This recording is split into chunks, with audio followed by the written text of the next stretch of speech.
share this giant screen because I wanted to show you some rare animals in China. I'm really interested in rare animals. And the first photo, what do you see? Well, on the right, I recognize it because I've been there. It's an African elephant, but I'm not sure about the one on the left. That's wild Asian elephants that are mainly distributed in China's Yunnan province. What's the difference? Well, you can tell the African elephant's ear is a little bit larger. And that's how I can tell their difference.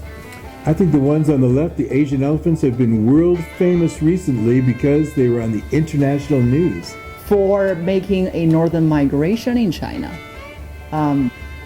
Next one, I want to show you something. Two animals look a bit similar. You know what I recognize? They are monkeys and they are snub-nosed. Right. That's the very famous one in Yunnan. And to the right is a very critically endangered animal in China. It's called Hainan Gibbon. I love the baby that the gibbon is carrying. Right, that's a very good photo. But the number of these animals has been increased to only 35. This is quite obvious. To me, I recognize it instantly because it's a peacock. I used to see peacocks in Florida. Wow. But this one is the only native peacock in China. It's called green peacock. Wow, what's so special about it? First of all, it's even more rare than giant pandas. And also, there is a cultural association with this. Which is? Which is the patterns of these used to be on the uniforms of civil officials in Qing Dynasty because this symbolizes auspiciousness and also nobility. Wow, fascinating. That's an interesting combination. Okay. So, anything you know from this photo? I think on the left it's the Siberian antelope. Siberian antelope? Is it Siberian? Well, it's Tibetan antelope. It's something like that. Yeah, it's very rare and it's being protected in China.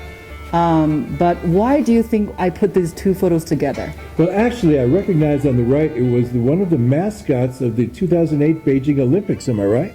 You're very right. Wow. And that is a lovely Tibetan antelope.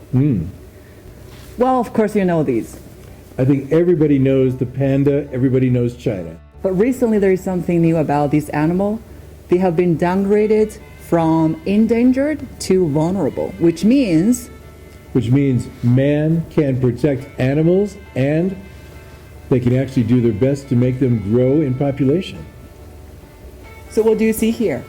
I recognize the one on the right because it's the logo of COP15 recently in Kunming, Yunnan. Correct. But what about the other two? Well, let's see. I'm not sure. There's one on the left that I'm really curious about. What do you think about that? I think it's Beijing 2022 Winter Olympics mascot. It's called Bing Dun Dun. It looks like a snowball. But I think it's very cute. I think it looks like the winter. So what about the one in the middle? This one, I think, is the first ever China International Import Expo that was held in Shanghai. To me, it looks like a really happy panda. What do you see here? I see 3 horses, but I'm not sure where they're from. Do you know the name? The name is Przewalski horse, a rare kind of horse, and they're now being protected in China's Xinjiang.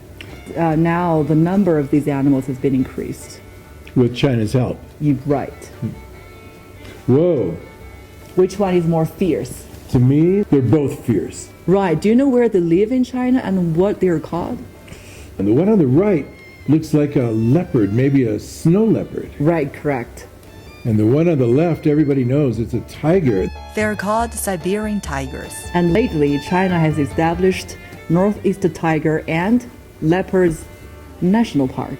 Wow, so they're both protected in this special place. Right. I think this one might be a little difficult for you. Not really. Although I recognize the one on the right, but on the left, tell me about the one on the left. It's called red crown cranes, one of the rare and endangered birds in China. Okay, on the right, I can tell you it's the Crested Ibis. And actually, I spent a week with the Crested Ibis with people who have raised the population from 7 to now 5,000. And what I knew about the people who were really protecting this bird is they all had a passion for it. That's how China makes efforts to protect these animals, from the government to the general public. I think the key term, passion. Of course.